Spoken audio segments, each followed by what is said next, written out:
क्या उसमें ये ख्वाब पूरा हो सकेगा गरीब आवाम का? जब वो चीज़ें पूरी नहीं होती तो अगली दफ़ा इलेक्शन पब्लिक में जाना होता है, वो अभी तक पूरी नहीं हुई जिस तरह होनी चाहिए। तो क्या ये आप चाहते हैं कि ये फैसिलिटेशन दी जाए आप लोगों को भी, ताकि काम हो सके ना? ऑफकोर्स वो होनी चाहिए थी, इसलिए कि वही लोन आगे पब्लिक में ट्रांसफ़र होनी थी। अगर मुझे आप 11% 12% पे देंगे तो मैं कैसे कंस्ट्रक्शन करूँगा? तो मुझे भी डर लगेगा, आम आदमी पे वो ट्रांसफ़र होनी है। अगर वही प्राइस होती तो आसान होता। बात के मेंबर्स में कितने पुरएतमाद है? आपके इश्यूज़ जो गवर्नमेंट होती है फिर शुरू हो जाते हैं, FIA। तो लोग कारोबार करना चाहते हैं, ना कि इन महकमों में परेशान होना चाहते हैं। लोग चाहते हैं जो सही काम करते हैं उसमें भी परेशान होते हैं कि कभी कोई प्रॉब्लम आ जाती है, कभी कोई नोटिस आ जाती है, पब्लिक के इश्यूज़ आ जाते हैं। तो आपको वैसे ही चीज़ों को, एनवायरनमेंट को ऐसा करना पड़ेगा जिसके तहत लोगों को एतमाद हो। वहाँ से लोग पंजाब जा रहे हैं, KP के जा रहे हैं, कराची के जितने भी डेवलपर्स हैं वो जा रहे हैं। देखिए, जब कराची के और सिंध के जो प्रॉब्लम्स आपके बढ़ते जाएंगे तो कोई भी काम नहीं कर सकेगा। यहाँ सुप्रीम कोर्ट के भी रिस्ट्रिक्शन डिफरेंट है। ऐसा लगता है सारी चीज़ें यहीं की बिल्डिंग्स जो ऑफिशियल बन रही है उस पर कंस्ट्रक्शन एक्टिविटी ज़रूर हो रही है। सिंध में, कराची में बहुत हो रही है, लेकिन इलीगल कंस्ट्रक्शन हो रही है। लीगल कंस्ट्रक्शन करना मुश्किल हो गया है। जब इलीगल कंस्ट्रक्शन आगे जाएगी तो लीगल कंस्ट्रक्शन की ज़रूरत नहीं होगी, वो इलीगलिटी होगी और एक शहर बिल्कुल अनप्लान बढ़ रहा है। अस्सलामुअलैकुम। प्रोग्राम सीधी बात फातिमा अख्तर के साथ मैं हूँ फातिमा अख्तर। पाकिस्तान तहरीक-ए-इंसाफ ने अपने मंशूर में ये वादा किया था कि वो इक़्तिदार में आकर आवाम को सस्ते और मयारी मकान आसान शराइत पर घर बनाएगी और 50 लाख का टारगेट था। आज चौथा साल शुरू हो गया है PTI की हुकूमत को, लेकिन इस नया पाकिस्तान हाउसिंग स्कीम में कोई पेशरफ नहीं हो सकी है। दूसरी जानिब इस मेगा प्रोजेक्ट से जो बैंक मुंसलिक है उनमें लोन लेने का सिस्टम भी सुसरबी का शिकार है। इस तमाम तर सूरत पर बात करेंगे और क्या वजूहात हैं, क्यों इस तरह हो रहा है और नया Pakistan housing scheme Sindh, specially Sindh में जो है वो शुरू क्यों नहीं किया जा रहा।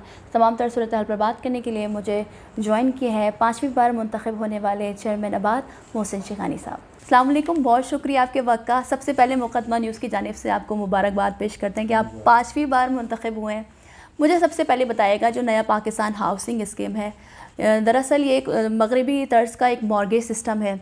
आबाद इसके लिए अपना कितना रोल अदा कर रही है? एक एनवायरनमेंट क्रिएट करना, लोगों में एक अवेयरनेस देना, एक ब्यूरोक्रेसी के सिस्टम से लेके चलना।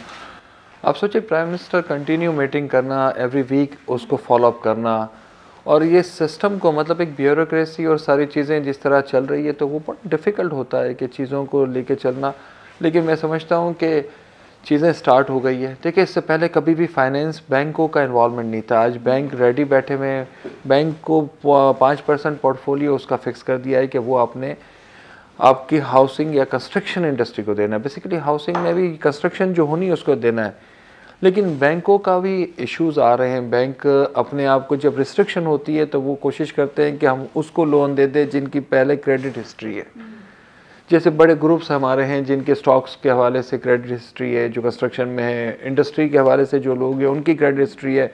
बिल्डर एंड डेवलपर की क्रेडिट हिस्ट्री रही नहीं है, वो फाइनेंसिंग जाते ही नहीं थे बैंकों में, और बैंक भी कभी उनको इनक्रेज नहीं करता था बेसिकली। अब तो गवर्नमेंट की तरफ से, लेकिन आज भी बैंकों का यह है कि डायरेक्टली वो उन बड़े ग्रुपों को दे रहे हैं जो कंस्ट्रक्शन नहीं है। हम सपोज़ कि मुझे 500 करोड़ रुपए दे दिए, किसी और बड़े ग्रुप को दे दिए, और आम लोगों को नहीं मिलेंगे। तो आम लोगों को नहीं मिलेंगे तो वो कंस्ट्रक्शन एक्टिविटी नहीं होगी, और उसके लिए रिस्ट्रिक्शन रखनी पड़ेगी। प्राइम मिनिस्टर को देखना पड़ेगा कि कहाँ पैसे गए। आज तक मेरे ख्याल से कुछ 11 अरब रुपये उन्होंने रिलीज़ किए हैं।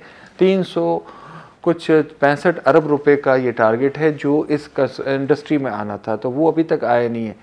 FBR के हवाले से कुछ चीज़ें थी, वो प्राइम मिनिस्टर ने सेटल की। लेकिन जो आप कह रहे हो टारगेट के लो कास्ट हाउसिंग बनना, गरीबों के लिए घर बनना, देखिए कॉस्ट ऑफ कंस्ट्रक्शन उस वक्त जब हम ये वर्किंग कर रहे थे तो तकरीबन 2-2.5 हज़ार रुपये कंस्ट्रक्शन कॉस्ट थी, और स्टील हमारा था 1 लाख रुपये टन था। आज स्टील हो गया इन बिटवीन 1 साल के अंदर 1,80,000 रुपये का। सीमेंट की प्राइस बढ़ गई, टोटल मटेरियल कॉस्ट 40 से 50% बढ़ गई। तो एक आप लो कास्ट हाउसिंग का जो कॉन्सेप्ट था वो ख़त्म हो जाता है। जब आपकी कॉस्ट इतनी बढ़ जाती है तो मुश्किल हो जाती है। तो मैं समझ रहा हूँ कि इतना आसान नहीं है वो टारगेट अचीव करना जो प्राइम मिनिस्टर का था, लेकिन प्राइम मिनिस्टर उस पर काम करना चाह रहे हैं। लेकिन मैं नहीं समझ रहा कि हमने भी उनको कहा है कि जो आपका टारगेट था वो प्राइस 30 लाख रुपए घर वो आम आदमी को अभी नहीं मिल सकता। या तो आपको प्राइस इंक्रीज़ करनी चाहिए, और लोगों को जो ख्वाब था कि वो फिर रीपेमेंट कैसे करेंगे। एक आम आदमी 40,000 रुपये कमाने वाला अगर वो 15,000 तो दे सकता था, इससे ज़्यादा नहीं दे सकता था। रेंट की मद में जितने पैसे वो दे सकता था, तो वो उनका ख्वाब चुकनाचूर हो जाएगा, मैं समझता हूँ। ख्वाब चकनाचूर होगा। मोहसिन शिकानी साहब, मुझे बताएगा कि आबाद इसमें कितना रोल प्ले कर रहा है? क्या आबाद समझता है कि ये जो नया पाकिस्तान हाउसिंग स्कीम है ये एक अच्छा स्कीम है, इनकलाबी स्कीम है, आगे जाकर जो है आवाम जो PTI की हुकूमत रह गई है 2 या 1.5 साल की, क्या उसमें ये ख्वाब पूरा हो सकेगा गरीब आवाम का? देखिए, मैं तो समझता हूँ कि उनको ख्वाब पूरा करना चाहिए। आपने अगर कमिटमेंट किया है तो आपको करना चाहिए, और अगर आप नहीं करेंगे तो अगले इलेक्शन में आपको प्रॉब्लम होगी। लोग की एक्सपेक्टेशन होती है, आप जब आते हो, जब आप कोई बात करते हो तो लोग चाहते हैं कि यार ये हमारे लिए, एक आम आदमी के लिए बात कर रहा है प्राइम मिनिस्टर, और जब वो चीज़ें पूरी नहीं होती तो अगली दफ़ा इलेक्शन पब्लिक में जाना होता है। वो अभी तक पूरी नहीं हुई जिस तरह होनी चाहिए।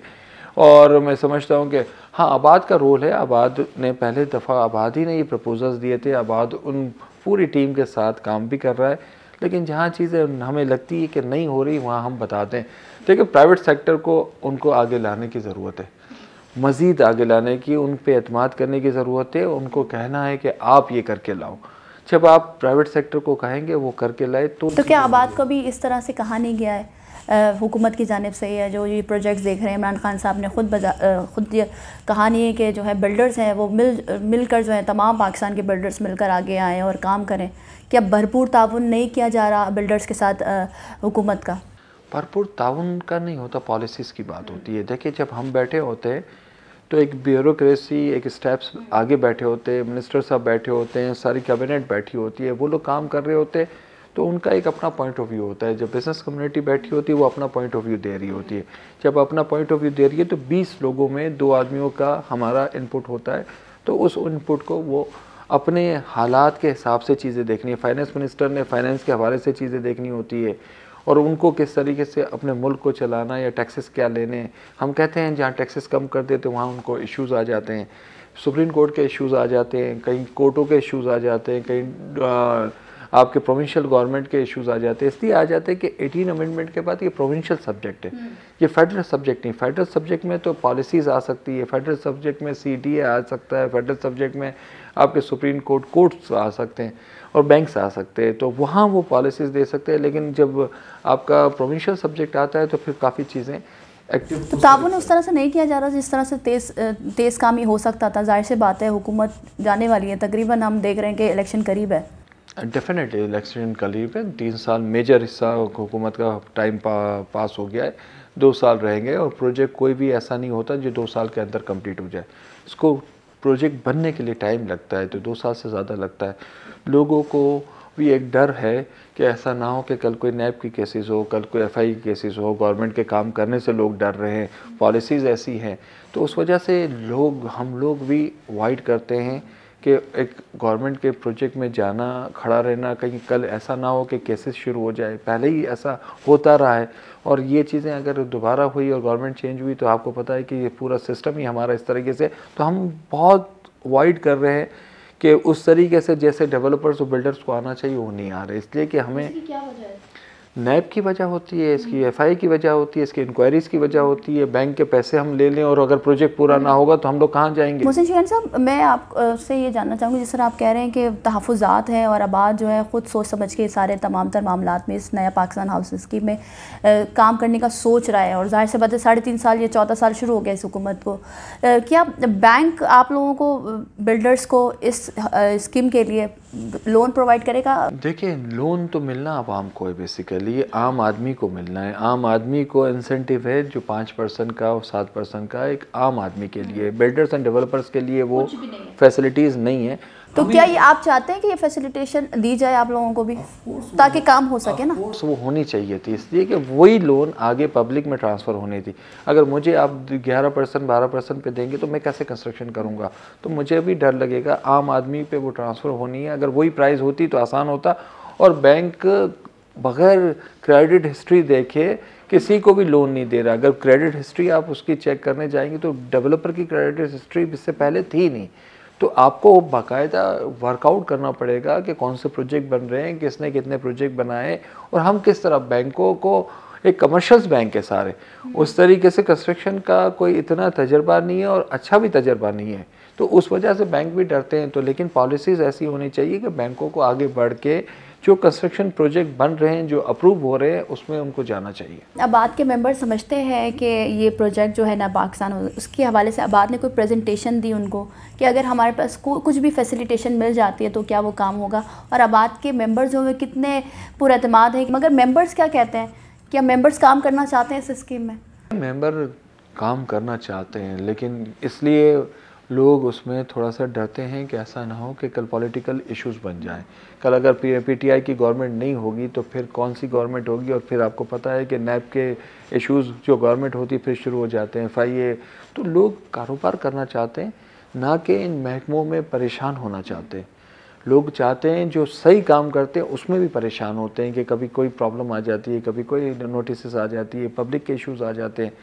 तो आपको वैसे ही चीज़ों को, एनवायरनमेंट को ऐसा करना पड़ेगा जिसके तहत लोगों को एतमाद हो। लोगों को एतमाद नहीं होगा तो लोग वहाँ काम करेंगे जहाँ एतमाद होगा, जहाँ आसानी होंगी वहाँ काम करेंगे। तो लोगों को ये तो लोग मूव कर जाएंगे, मैं समझता हूँ। आप ये समझते हैं कि जो 3 सूबों में जो प्रोजेक्ट्स का आगाज़ थोड़ा बहुत जो किया गया है और सिंध में तो आगाज़ हुआ ही नहीं है, क्या वजह हो सकती है इसकी? क्या गवर्नमेंट क्लैशेस हैं सूबाई हुकूमत और वफाकी हुकूमत में, और जो वहाँ पर स्कीम शुरू हो गए तो क्या कराची वाले या सिंध वाले मुस्तफ़ीद हो सकते हैं इससे? देखिए, वहाँ जो स्कीम शुरू हुई है उसकी वजह यह है कि पीटीआई की गवर्नमेंट की पंजाब में भी हुकूमत है, पीटीआई की आपका केपीके में भी हुकूमत है, बलूचिस्तान में भी पार्टली हुकूमत है। तो वहाँ तो चीज़ें आसान हो जाती है कि चीफ सेक्रेटरी आपके जो सिस्टम्स है वो सब ब्यूरोक्रेसी फॉलो कर रही, तो एक पेज पे है। सिंध की गवर्नमेंट इज़ डिफरेंट। जब डिफरेंट गवर्नमेंट होती है तो ओपिनियन भी डिफरेंट होता है, एक दूसरे पे डिफरेंट इल्ज़ामात होते हैं, डिफरेंट बातें होती हैं। तो उस वजह से ये क्लैश है कि सिंध में वो काम नहीं हो पा रहा। लेकिन हमने सिंध गवर्नमेंट से भी अभी बात की है, वो भी राज़ी तो है सारी चीज़ों में, लेकिन अभी तक इम्प्लीमेंटेशन कोई चीज़ हुई नहीं है। हमारा यही कहना है कि कराची पहले लीड करता था पूरे पाकिस्तान में, कंस्ट्रक्शन इंडस्ट्री में नंबर 1 होता था। आज कराची चौथे नंबर पे है, और चौथे नंबर पे मतलब हम केपी के भी पीछे आ गए, मतलब पेशावर हमसे आगे है। तो ये एक रीज़न है कि तो शुरू होगा भी नहीं होगा इस सिंध में ये प्रोजेक्ट? देखिए, सिंध में शुरू होने के लिए सिंध गवर्नमेंट को इन्वॉल्व करना पड़ेगा, इसलिए कि वो ज़मीन देगी, वो अगर टारगेट बनाएगी तो होगा। अगर फेडरल गवर्नमेंट, हमने देख लिया, नहीं कर पा रही, फेडरल गवर्नमेंट की चीज़ें कोशिश करने के बावजूद भी नहीं हो रही, तो सिंध में जब भी होगा, जब सिंध की गवर्नमेंट चाहेगी और एक पेज पे होंगे सब लोग, तब होगा। तो आबाद नहीं कह रही है सिंध हुकूमत को कि आप जब 3 सूबे के बिल्डर्स जो हैं वो मुस्तफ़ीद हो रहे हैं, आवाम की खिदमत में लगे हुए हैं, नया पाकिस्तान हाउसिंग एक प्रोजेक्ट जो है एक मेगा प्रोजेक्ट है, और ये इनकलाबी प्रोजेक्ट भी हम कह सकते हैं कि अगर 50 लाख घर बन जाते हैं और सिंध में भी कुछ घर बन सकते हैं तो आवाम का फ़ायदा होगा। तो क्या सिंध हुकूमत की और आबाद के मेंबर्स और जिस तरह से आप चेयरमैन हैं, बात नहीं हुई है कि अब कम ही अरसा रह गया इस हुकूमत को? दो चीज़ें, पॉलिटिकल ओपिनियन डिफरेंट होता है। उनको बिल्कुल अपने हाउसिंग पे तो वो काम कर रहे हैं अभी जहाँ, और उनको हम यहाँ तक भी बता चुके हैं कि लोगों का फ़्लो पंजाब की तरफ है। हमारे कराची के डेवलपर्स अभी लाहौर जा रहे हैं, इस्लामाबाद जा रहे हैं, केपी की काम कर रहे हैं। जहाँ पे एनवायरनमेंट मिलेगा आपको अच्छा, कैश फ्लो वहीं जाता है, पैसा वहाँ जाता है जहाँ पे आपका वन विंडो, जहाँ आसानियाँ हो। जहाँ आसानियाँ नहीं होगी वहाँ प्रॉब्लम हो जाएगा। तो अभी सिंध गवर्नमेंट भी कोशिश कर रही है, लेकिन उस तरीके से अभी चीज़ें स्टार्ट नहीं हुई। बात तो हो रही है हमारी। आप देख रहे हैं हो सकेगा ये प्रोजेक्ट कराची में या सिंध में? देखिए, होगा इंशाल्लाह, हमारी कोशिश है। कुछ हमने मीटिंग करने के लिए कहा हुआ है बिलावल साहब से भी, ताकि उनको ये बताएं कि ये बहुत ज़रूरी है कि सिंध के लोगों को भी ये फैसिलिटीज़ होनी चाहिए। उनका अच्छा विज़न है। आज कल नेक्स्ट मैं समझता हूँ कि 1-2 वीक में हमारी मीटिंग हो जाएगी, तो हमें उनको पूरा ब्रीफ करना है कि इसका फ़वाइद क्या है। हमारे यहाँ से जॉब ख़त्म हो रही है, हमारे यहाँ से कंस्ट्रक्शन ख़त्म हो रही है, हमारे यहाँ लोगों को वो बैंक से फाइनेंसिंग जो मिलनी चाहिए वो काम होगा नहीं तो कहाँ से मिलेगी। तो ये सिंध के लोगों के साथ जो फेडरल में चीज़ें पॉलिसीज़ आई, हम फ़ायदा नहीं उठा। अच्छा, आपने कहा कि यहाँ से लोग पंजाब जा रहे हैं, केपी के जा रहे हैं, कराची के जितने भी डेवलपर्स हैं वो जा रहे हैं, तो जो कराची में जो प्रोजेक्ट्स हैं, मेगा प्रोजेक्ट्स हैं, वो कौन बनाएगा? जब सारे ही चले जाएंगे तो कराची में बड़ी बिल्डिंग्स का, क्योंकि कराची में एक मेगा सिटी है, इसमें भी प्रोजेक्ट्स चाहिए, आवाम को सस्ते घर चाहिए। देखिए, जब कराची के और सिंध के जो प्रॉब्लम्स आपके बढ़ते जाएंगे तो कोई भी काम नहीं कर सकेगा। यहाँ सुप्रीम कोर्ट के भी रिस्ट्रिक्शन डिफरेंट है। ऐसा लगता है सारी चीज़ें यहीं की बिल्डिंग्स जो ऑफिशियल बन रही है उस पर कंस्ट्रक्शन एक्टिविटी ज़रूर हो रही है सिंध में। कराची में बहुत हो रही है, लेकिन इलीगल कंस्ट्रक्शन हो रही है। लीगल कंस्ट्रक्शन करना मुश्किल हो गया है। जब इलीगल कंस्ट्रक्शन आगे जाएगी तो लीगल कंस्ट्रक्शन की ज़रूरत नहीं होगी, वो इलीगलिटी होगी और एक शहर बिल्कुल अनप्लान बढ़ रहा है। शहर में जहाँ 120 गज के प्लॉट है वहाँ 6-6 फ्लोर बन रहे हैं, एक गलियों में बन रहे हैं। तो वो पूरा मतलब उसकी ना वो वेटेज है, ना उसका स्ट्रक्चर इतना स्ट्रेंथ करता है। अल्लाह ना करे कोई हल्का सा भी जलजला या कोई भी चीज़ आई जो फॉल्ट लाइन है, तो मैं समझता हूँ कि हज़ारों नहीं लाखों लोग मर जाएंगे। तो वो प्रॉब्लम है, उसको देखना चाहिए। उस बिल्डिंग का स्ट्रक्चर इतना स्ट्रॉन्ग नहीं होता, उसका कोई इंजीनियर नहीं होते, उसमें उसका फायर का कोई अलग सिस्टम नहीं होता, उसका पार्किंग नहीं होती। तो ये जब इस तरीके से चीज़ें कंस्ट्रक्शन हो रही हो तो पूरे मुल्क के लिए ख़तरा होता है। और जहाँ पे लोड या सेवरेज या पानी की लाइनें नहीं है वहाँ वो बिल्डिंग्स बन रही हैं, तो वो सारा इंफ्रास्ट्रक्चर भी आपको प्रॉब्लम क्रिएट करेगा। तो मैं समझता हूँ कि बहुत इंपॉर्टेंट है इन चीज़ों पे ध्यान दिया जाए। इलीगल कंस्ट्रक्शन रोके। कराची का पहले ही जो 54-55% कच्ची आबादियाँ है और मज़ीद जो प्लान स्कीम है उसमें ये कंस्ट्रक्शन हो रही है। जहाँ प्लान स्कीम है उसमें भी अब वो 120 गज के 200 गज के घरों पे 12-12 10-10 फ्लोर बन रहे हैं। तो इस डेंजरस, आपको शहर तबाह हो जाएगा। बिल्कुल इलीगल कंस्ट्रक्शन से शहर तबाह हो रहा है। तो क्या आप ये बात सिंध हुकूमत से के सामने रखेंगे कि जो इलीगल कंस्ट्रक्शन की भरमार है, 90% जो है ना इलीगल कंस्ट्रक्शन हो रही है, फिर बाद में हम देखते हैं कि सुप्रीम कोर्ट के फैसले आ जाते हैं, SBC की टीम जाके उस कंस्ट्रक्शन को अभी जो तोड़ रही है, सरबमोहर कर रही है।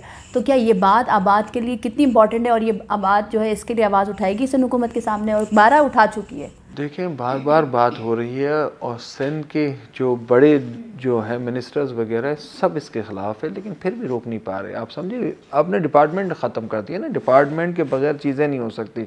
आपने जो सही काम था उसको इतना डिले कर दिया कि लोग इलीगल कंस्ट्रक्शन पे चले गए।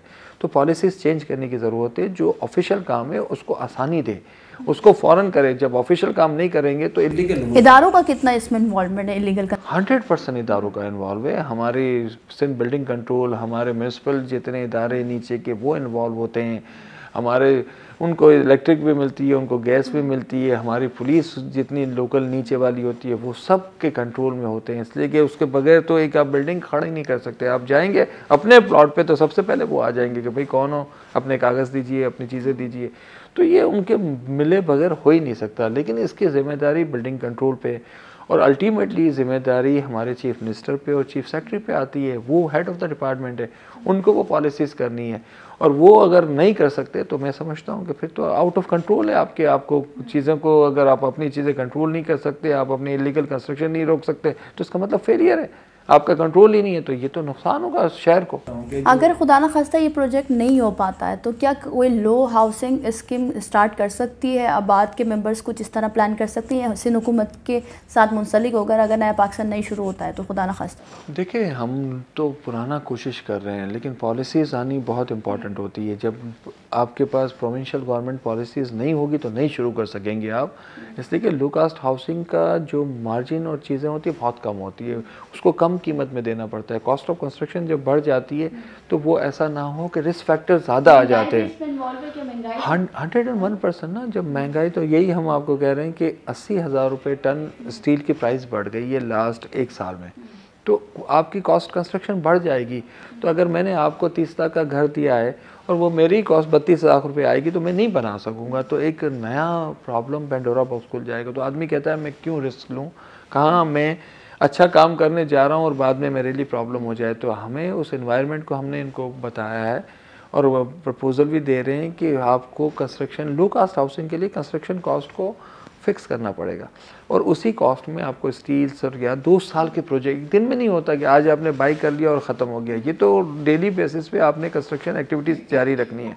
तो ये प्रॉब्लम है। लेकिन अगर कोई लॉन्ग टर्म प्लान बना तो मेरे ख्याल से ये काम होगा और लॉन्ग टर्म प्लान बनाना पड़ेगा। अदरवाइज़ ये चीज़ें मुझे नहीं लग रहा इतनी आसानी से होंगी।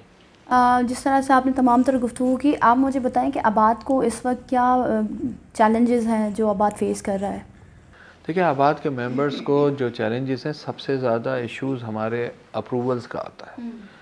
एक अरबों रुपए की ज़मीन लेके उसको अप्रूव करवाना और फिर उसके पीछे घूमना और उसका टाइम ज़ाया होना। तो सबसे ज़्यादा तो वो है कि एक टाइम लिमिट होना चाहिए, ऑनलाइन सिस्टम होना चाहिए, करप्शन ख़त्म होनी चाहिए और लोगों के लिए आसानी होनी चाहिए। आपने ज़मीन ले ली, आप एक प्रोसीजर है उसको अडॉप्ट करें और एक टाइम लिमिट रखें कि ये 2 महीने में अप्रूवल हो जाएगा, 1 महीने में हो जाएगा। अदरवाइज़ लोग कहाँ जाएंगे? जहाँ मुझे आसानी होगी, मेरे प्रोजेक्ट आसानी से अप्रूव हो जाएगा, मैं वहाँ काम करूँगा। तो लोगों को आप जितना फैसिलिटेट करेंगे उतना ही वो काम होगा। अगर उनको मुश्किलात होगी, दुश्वारियाँ होंगी, परेशानियाँ होगी, तो वो कहाँ काम करेगा? क्यों अपना पैसा लगाएगा? अरबों रुपया लगाने के बाद भी वो परेशान होगा तो कोई नहीं करेगा काम। बहुत शुक्रिया आपके वक्त का। तो जिस तरह आपने मोहसिन शिकानी साहब की गुफ्तगू सुनी, यकीनन उनका यही कहना है कि ये एक मेगा प्रोजेक्ट है, मगर इस मेगा प्रोजेक्ट के लिए जो सिंध के डेवलपर्स हैं और स्पेशली जो आबाद है वो सोच रहा है, क्योंकि वफाकी हुकूमत और सिंध हुकूमत में जो तनाज़े चल रहे हैं उसकी वजह से डेवलपर्स थोड़ा इस नया पाकिस्तान हाउसिंग प्रोजेक्ट पर जो काम करने के लिए सोच रहा है। अगर आपको आज का हमारा शो पसंद आया, लाइक करें, कमेंट करें, सब्सक्राइब करें हमारे चैनल को। मुझे फातिमा अख्तर को इजाज़त दीजिए। अल्लाह हाफ़िज़।